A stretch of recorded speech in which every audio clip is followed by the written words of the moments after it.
Thank you.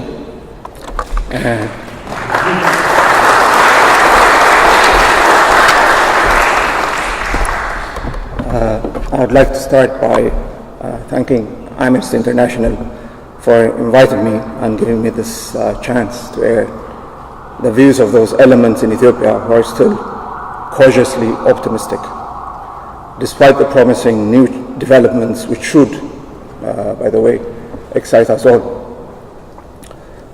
With the lifting of the state of emergency, the removal of hardliners from key positions in the military and intelligence, the possibility of finally resolving the border issue with Eritrea, this has been a breathtaking week for Ethiopians.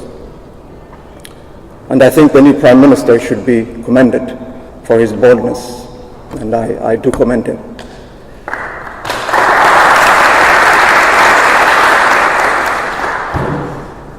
Perhaps the lesson we should learn from this unexpected moves is that the old guards, and let me here use an expression from China's Mao Zedong, were more paper tigers than the real tigers that we had imagined them to be. I think we have now reached the point where we could be fairly confident that the reformers in the APRDF have the upper hand. With the rise of the new Prime Minister that they did not want, we knew that the hardliners were on the defensive, but now, this week, it looks as if though they are being scattered. This is good news for those of us who want change in our country. Having said this, though, I must also point out that this would be too premature to celebrate, because the change we envision as a people may not necessarily converge with the change that the new leadership in the APRDF is envisioning. If the changes envisioned by the new Prime Minister is to reform the system, then it should be clearly said that this is not the kind of change that we as a people want. Remember, reform and not fundamental change was what Gorbachev had in mind when he pressed for glasnost and perestroika in the Soviet Union.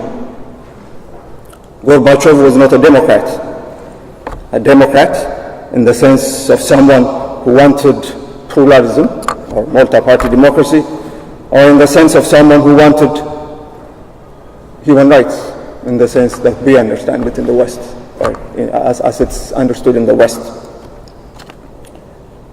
What he wanted was efficient authoritarianism.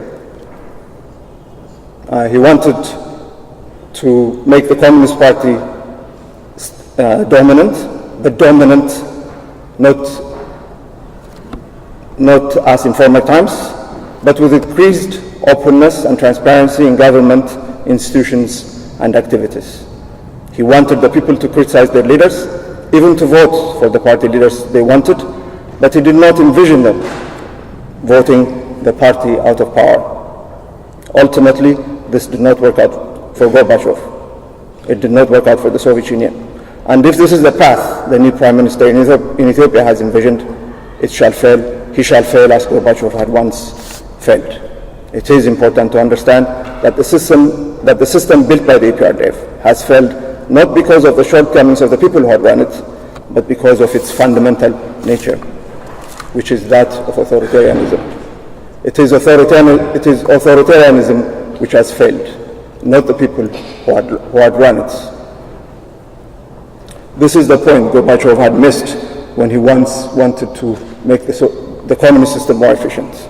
And this is the lesson from history that the new leaders of the APRDF should heed. We do not want to reform authoritarianism. We want to dismantle it. One cannot preserve an authoritarian system and expect human rights to thrive within it by promising transparency, by creating, as has been done under the old guards, a human rights commission. An authoritarian system cannot be humanized. I repeat this. An authoritarian system cannot be humanized. Human rights and authoritarianism are like water and oil. They cannot be mixed. Only in the absence of authoritarianism is human rights possible. Freedom and authoritarianism are mutually exclusive. They cannot both occur simultaneously. If you toss a coin, you will either have heads or tails, but you cannot have both at the same time.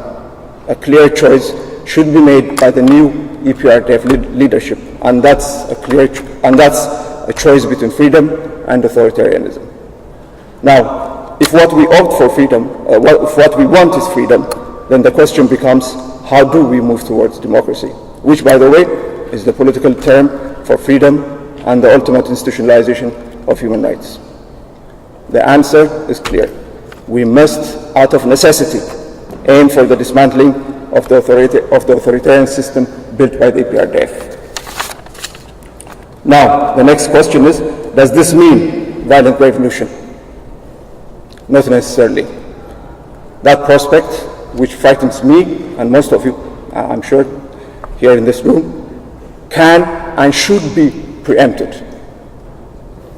And the best way to preempt this possibility is to follow the South African model. What is the South African model? Well, it offers us a blueprint which allows for a peaceful transition to democracy. And this process does not stop there. It also establishes the framework to bring the nation together, to make us united again, so that we could deal with the misdeeds of the past at the same time and engage in reconciliation, which is very fundamental, which is what we need as a nation. It's not only democracy that we need, but we need reconciliation. Reconciliation, and to my end, at least, as far as I'm concerned, there's no better blueprint, there's no better path than the South African example. And by embracing the South African model and the South African path, I think we'll have the transition to democracy that we all want. But I would like to conclude again by repeating that reform is not what we have struggled for.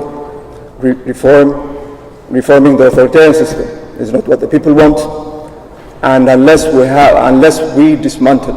authoritarian system is not dismantled, we shall continue to press for democracy. The struggle will keep on. We will fight to the end until we have the kind of democracy that the Indians have, that the South Africans have, that the Americans have. We want to be free from tyranny. We are tired of tyranny. I thank you.